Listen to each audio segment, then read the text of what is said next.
সম্মানিত দর্শক মন্ডলী, আসসালামু আলাইকুম।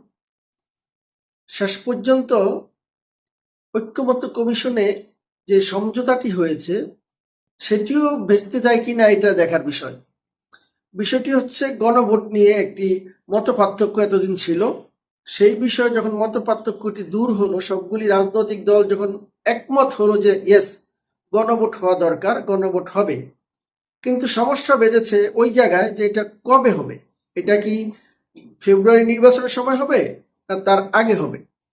বিএনপির বক্তব্য যে এত টাকা খরচ করার কোনো প্রয়োজন নাই, দুইটা নির্বাচন করার কোনো প্রয়োজন নাই, একই দিনে দুইটা নির্বাচন হতে পারে, যেদিন জাতীয় নির্বাচন হবে সেদিন গণভোটও হয়ে যেতে পারে।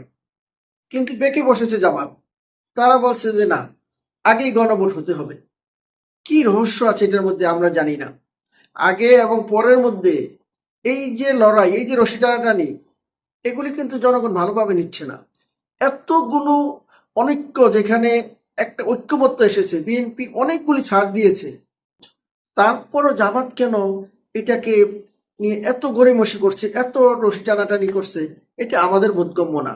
আপনারা কি মনে করেন এর মধ্যে কি রহস্য লুকিয়ে আছে?